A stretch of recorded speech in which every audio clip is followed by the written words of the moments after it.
Oi, gente, meu nome é Vanessa Gazeta, esse é o podcast Mundo Interno, um programa que fala sobre as questões emocionais do expatriado. Comigo hoje estão a Gislene Cressoni e o André Cressoni. Oi, Gi, oi, André. Olá! Olá! Oi, gente! A Gi e o André são meus amigos e em 2013 eles viveram em Colônia e também em Frankfurt, na Alemanha, por 1 ano e 4 meses. E é com a ajuda deles que eu vou falar sobre os sentimentos sabotadores da experiência de morar fora. Bom, muitos são os sentimentos e os comportamentos que atrapalham a pessoa a tirar o máximo de proveito da estadia quando ela vai morar fora ou quando ela se muda de estado. E nem sempre se percebe a presença e o domínio desses sentimentos e comportamentos que eu estou chamando de sabotadores. Eu vou falar um pouco dos que eu vejo serem mais frequentes. O primeiro deles é o medo. O medo está sempre presente e é difícil não sentir medo. Acho até natural, normal que seja assim quando a gente está vivendo essa experiência de mudança. Mas a coisa se complica quando, diante disso tudo que é novo, a pessoa se paralisa. Essa paralisação acontece principalmente quando a gente está falando de pessoas perfeccionistas, que cobram muito de si mesmas, que querem fazer tudo muito bem feito, que aquela coisa precisa estar 100% feita da maneira como ela acha que tem que ser feita. E aí é difícil, né? Sair na rua, falar meia boca, fazer uma atividade que nunca fez e ver que aquilo ficou mais ou menos, ou não ficou tão bom quanto ficava quando ela desempenhava aquilo num outro lugar, no Brasil, ou no lugar onde ela sempre morou.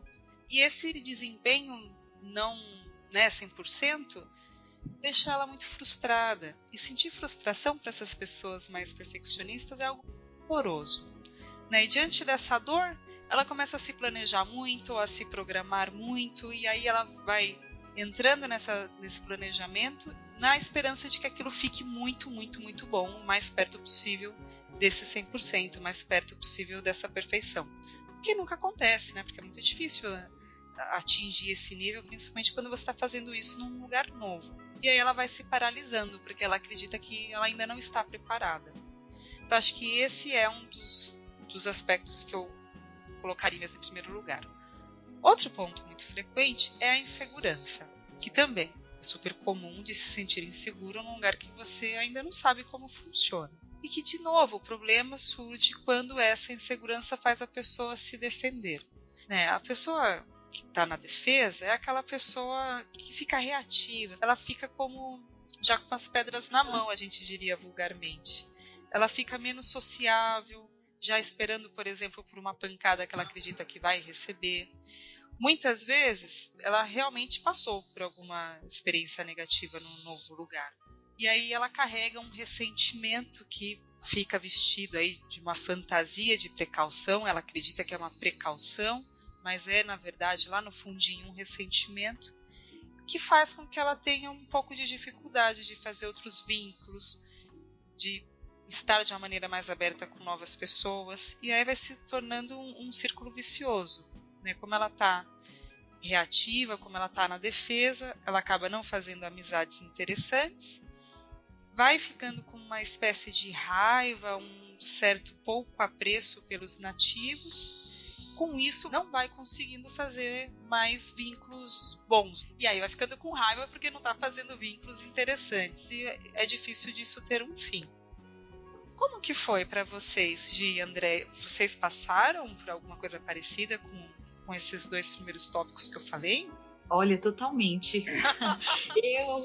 eu cheguei numa expectativa assim, poxa, vou aprender a falar alemão, eu vou conhecer pessoas e lugares novos, e comecei a aprender, comecei a estudar um pouco sozinha por conta, porque a gente também não tinha condições de fazer o curso para mim também de idioma. E aí, logo nas primeiras experiências, a gente foi atendido por um alemão numa loja que acho que aquele foi a primeira impressão, assim.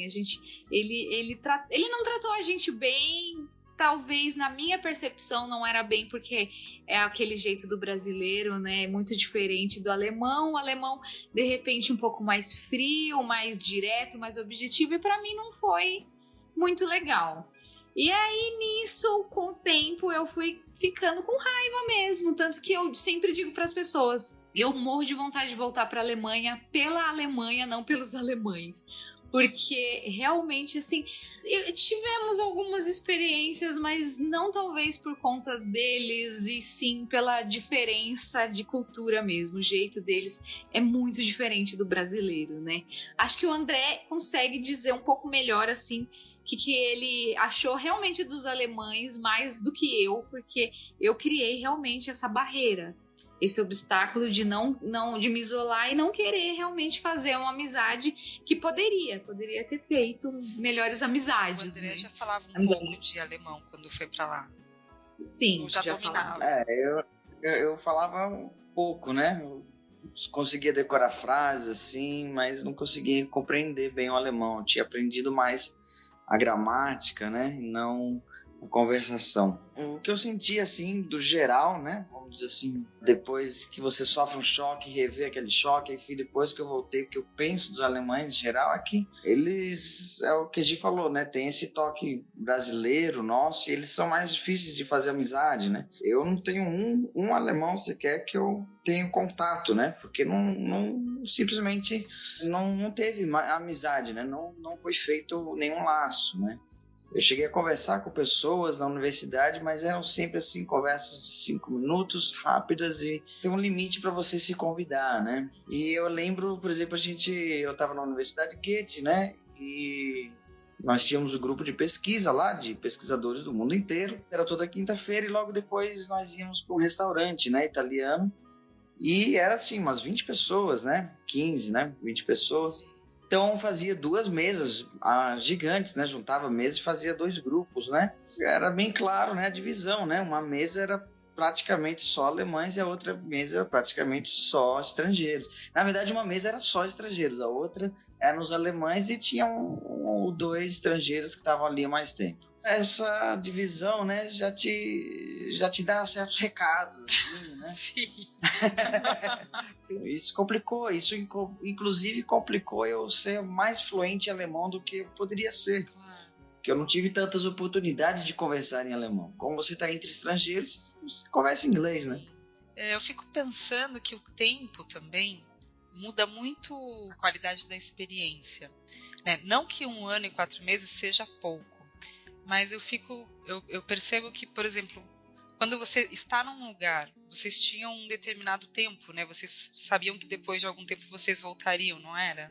É isso, sim. Quando você está num lugar com um propósito que você não sabe se vai voltar ou não sabe quando, e tem um tempo maior para isso, eu acredito que a interação acaba acontecendo meio que forçosamente até, porque você sabe que você vai precisar dessas relações para muitas coisas.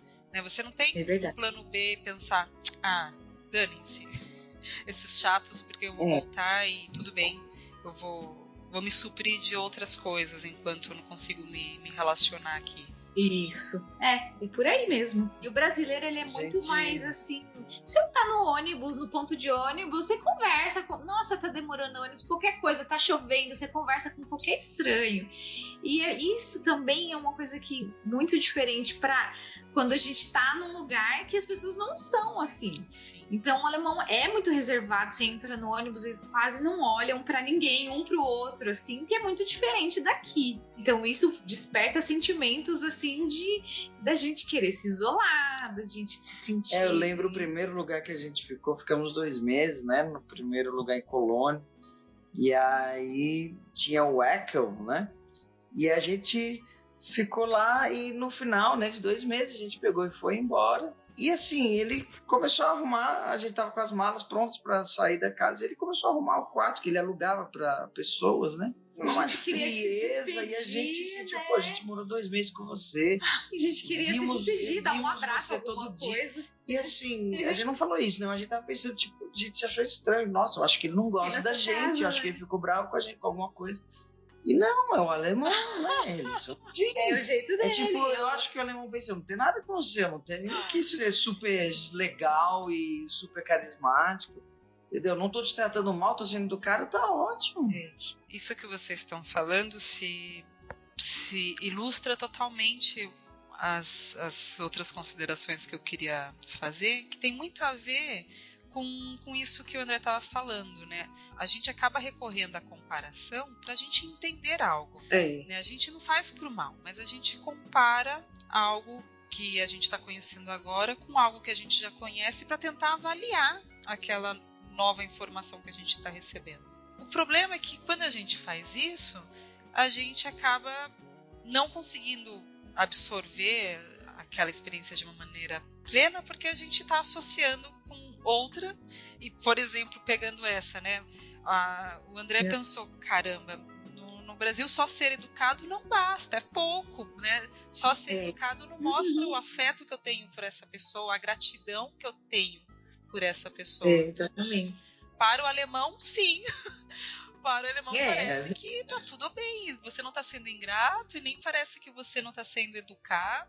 Para eles não precisa passar daquele ponto, já tá bom. E não é errado também, se parar pra pensar, né?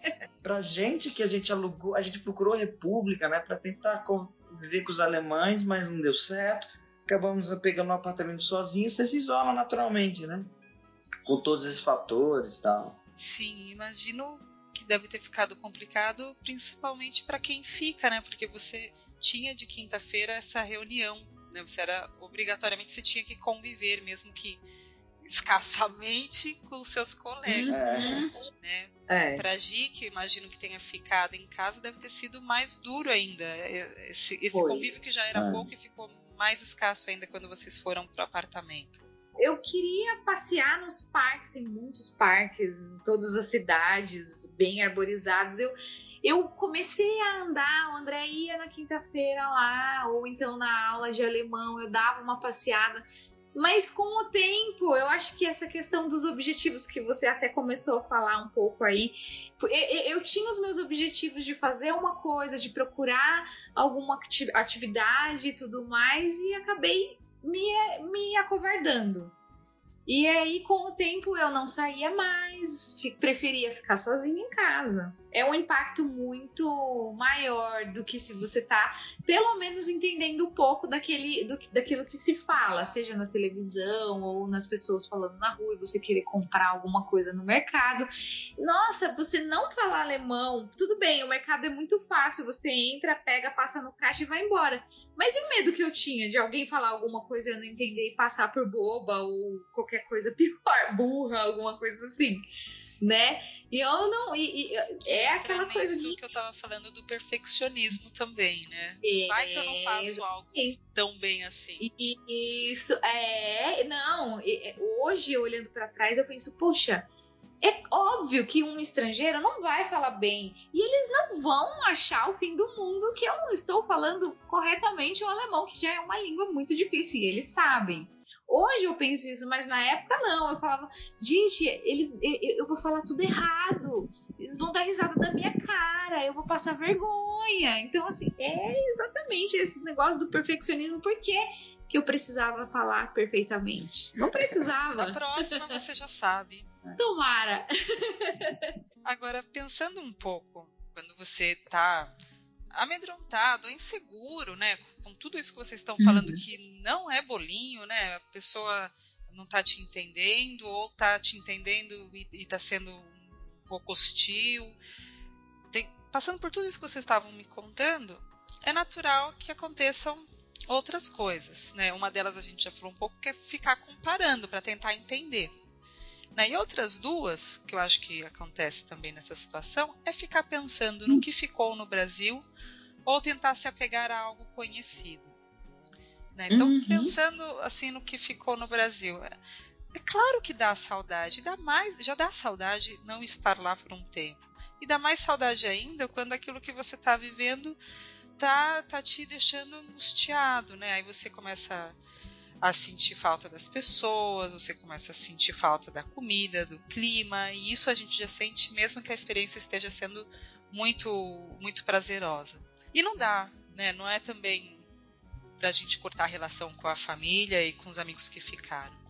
Mas o problema é que ficar o tempo todo buscando informação do que está passando lá, ou passar muito tempo em ligações e contatos com o Brasil, contribui muito para que a pessoa esteja alienada da situação presente, né, daquilo que ela está vivendo no país ou no estado que ela está. E isso também contribui para que você não consiga ver as possibilidades que você tem na sua frente, que eu acho que é um pouco disso que você falava, Gi. Quando você voltou é que você percebeu quais coisas você podia ter feito, mas que na hora não te ocorreu, porque você estava amuada com tudo que você estava vivendo.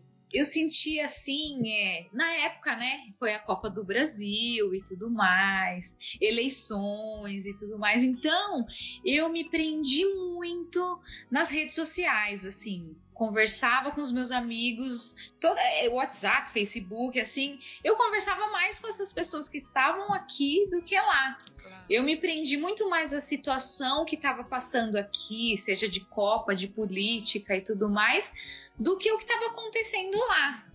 E eu acho que isso também acabou me sendo mais um obstáculo também para eu me entregar um pouco mais, claro, sabe? Sem dúvida isso contribui, né? E como você acaba não conseguindo se inteirar totalmente desse ambiente no qual você está, você acha mais interessante aquilo que ficou no Brasil. Tem gente que não sente sequer falta de coisas para fazer ali onde está, porque ela está muito saciada com essa interação com os brasileiros ou com o Brasil.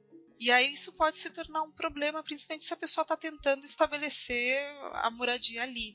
Mas também não é legal mesmo que você vá voltar, porque você perdeu, né, a chance naquele momento de aprender alguma coisa que você queria muito e não conseguiu. A questão financeira pesou pra gente também, porque a bolsa era só pra mim, eles não davam auxílio pra cônjuge, né? Então a gente não teve como fazer curso de língua, né? E como a gente preferiu morar num lugar razoável, não morar num bairro muito distante, ou tinha opções que eu ia demorar mais de 1 hora para chegar na universidade. Enfim, Frankfurt é uma das cidades mais caras da Europa, né? E isso vai te limitando também algumas coisas, né? Por exemplo, você ir para outros lugares, né? A gente queria muito visitar outros lugares que não podia, né? E é exatamente como você falou, né? Quando você vai para um propósito de ficar, você vai atrás de um emprego, você vai atrás de coisas que você não vai atrás se você vai ficar só 1 ano. Você vai ficar só 1 ano, você não tem nem visto de ir para trabalhar, você não pode nem trabalhar. Você limita o que você normalmente interage, que seria ou um curso ou um trabalho, você não tem. Quando você vai ficar só 1 ano, né? E eu pensava assim também, né, Van?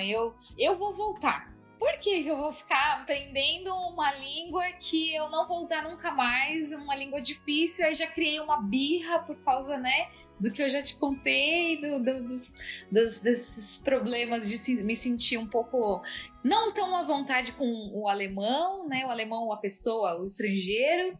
Então, eu tinha isso na minha cabeça. No começo, eu fui com muita determinação. Não, eu vou chegar lá, eu vou procurar o centro de brasileiros para ver se eu faço alguma atividade. Claro, sempre procurando brasileiro, né? Mas é normal, na chegada, isso é importante. E aí depois, com o tempo, eu falei, mas quando eu pensava em ir, eu falava, mas eu vou voltar daqui a pouco, eu não preciso, sabe? Isso foi, claro, um obstáculo que eu mesma coloquei pra mim, né? Eu acho que a birra, né, contribuiu para isso, o medo também, talvez a temperatura também tenha contribuído para isso, né? Sim. Tem dias muito escuros, né? No inverno a gente chegava 9 horas da manhã, o sol estava nascendo e 5 horas da tarde ele estava se pondo. Esses meses, assim, acho que foram os meses que eu fui ficando mais isolada, mais querendo ficar, não ver ninguém. Era aquela coisa de tipo, não tá na hora de levantar ainda, mas já tá na hora de ir dormir. Então eu acho que foi aí que eu comecei a ficar cada vez mais arisca, não sei se é arisca a palavra certa, mas mais caseira, né? Fechada dentro de casa. Começou a se divertir, né? A passar o tempo com coisas que você podia ficar em casa fazendo. Jogando videogame, né? Facebook, WhatsApp. Gente, eu acho que ninguém tá aqui pra julgar, né, o que é certo, o que é errado. Todo mundo sabe o quanto foi sofrido e o quanto a gente quer que as experiências sejam menos sofridas.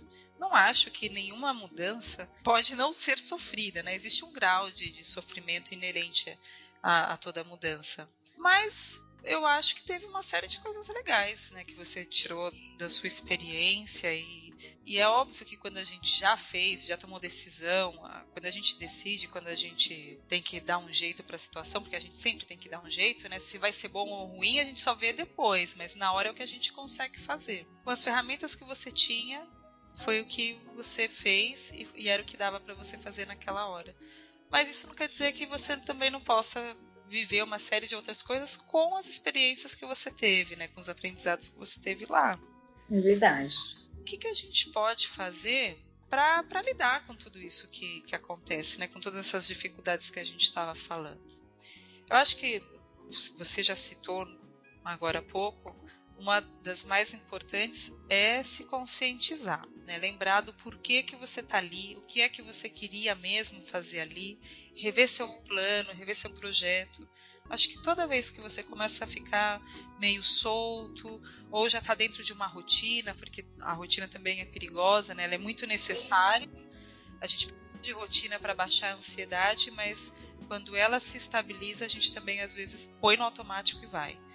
Então, nessas horas também é bom ficar atento e rever se o projeto continua sendo aquele, se não, fazer os ajustes, para que as coisas continuem caminhando, para que nada fique estagnado ou pior, ou desandando. Né? Outra, em relação ao medo que a gente citou, que é normal que dê, mas pensando em como lidar com esse medo, lembrar que, né, é normal, ele existe, a gente não vai conseguir eliminá-lo. É importante ir treinando de pouquinho em pouquinho, ir ampliando as coisas que a gente consegue fazer. Talvez hoje seja pegar um metrô, comprar pão, comprar leite.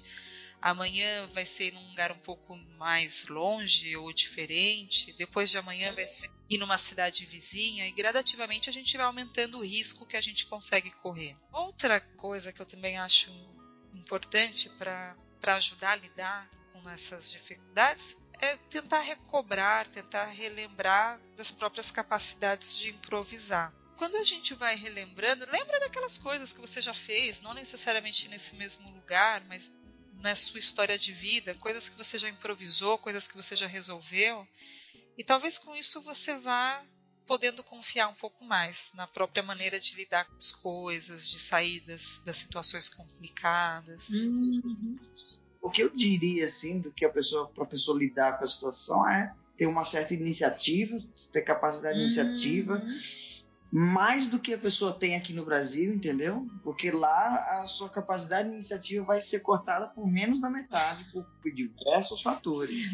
E ser capaz de lidar com períodos de solidão. Mesmo que você vai casado, entendeu? É uma certa solidão que não é uma questão de ter a solidão do grupo social. Você vai ter um período de isolamento, né? Seja no início, ou às vezes o período inteiro. E também, né, conseguir lidar com conflitos internos, que são esses medos, né? E saber pôr eles no lugar deles, né? Não fazer do mundo uma coisa mais assustadora do que ela já é assustador. Se você aumentar, aí dá problema. Eu acho que as questões internas que a pessoa está passando são muito mais determinantes do que as questões externas. E quando ela consegue nomear, por exemplo, o que o André falou, a solidão, e lidar com essa solidão, e confiar na sua capacidade de improvisar, de se jogar nessa situação, de sair disso, você vai se fortalecendo e você vai acreditando mais que você consegue resolver esse mal-estar interno. A gente falou muito sobre a solidão e como ela é imbatível e surge sempre em alguma parte dessa experiência de se mudar. No segundo episódio, eu vou colocar aqui no final, no post vai ter o link, porque realmente é algo muito importante e que cruza quase a história de todo mundo que vai morar fora. Agregado a tudo isso que vocês falaram, que é fantástico, que realmente tem tudo a ver com essa experiência e com a experiência de quase todo mundo que mora fora, é também lidar com esses momentos de tédio, de desânimo e até de desesperança. Porque eles vão aparecer, né? Eles já aparecem na nossa vida normal, quando a gente não se mudou de nenhum lugar, muito mais eles vão ser presentes quando essa vida foi alterada.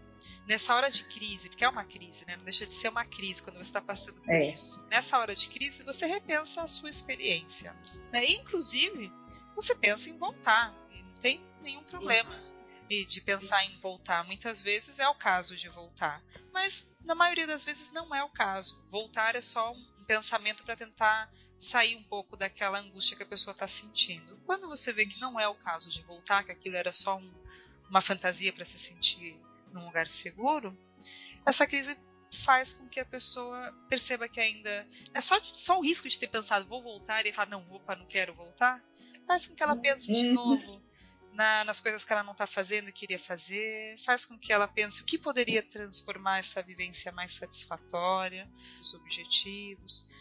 Então a crise ela pode ser muito benéfica nesse sofrimento todo. É fundamental isso, que você criar experiências prazerosas, claro, né? E aí é difícil se condenar. Por exemplo, no caso meu e da Gia, a gente, como teve essa dificuldade de criar amizade, a gente criou muitos hábitos prazerosos dentro de casa, sabe? Entre a gente, né? E você se adapta, né? E aí que tá, você tem que também pensar que essa vivência fora é uma criação de memórias, e memórias que são boas, né? Hoje em dia, por exemplo, que a gente fala, pô, tem uma saudade. É você, durante a experiência, você perceber que essa memória está sendo criada, né? Então, por exemplo, a gente priorizou pagar um pouco mais de aluguel para a gente viver num lugar bom, porque isso seria determinante para como a gente ia se sentir lá dentro. Eu lembro que a gente ia correr, daí, sabe, tinha os patos lá, às vezes a gente só ia deitar lá, levava um vinho, uns snackzinhos, colocava uma manta no chão, sabe? Só nós dois. Só nós dois. Ai, que e você vai romântico. fazendo, você vai ter o prazer de estar ali, entendeu? Eu gostei muito dessa frase, André. Criar memórias positivas, criar emoções positivas, porque eu acho que isso é fundamental. E, claro, no caso de vocês, isso está associado a morar bem. Mas é claro que para cada um, criar experiências positivas está relacionado a outras coisas, né? A algo muito pessoal. Mas eu achei fantástico, achei realmente brilhante. Criar experiências positivas é muito importante para que você tenha um fôlego de aguentar as que não são positivas. Sim. Muito legal. Bom, gente, muito obrigada pela participação de vocês. Imagina, foi um prazer. Foi meu.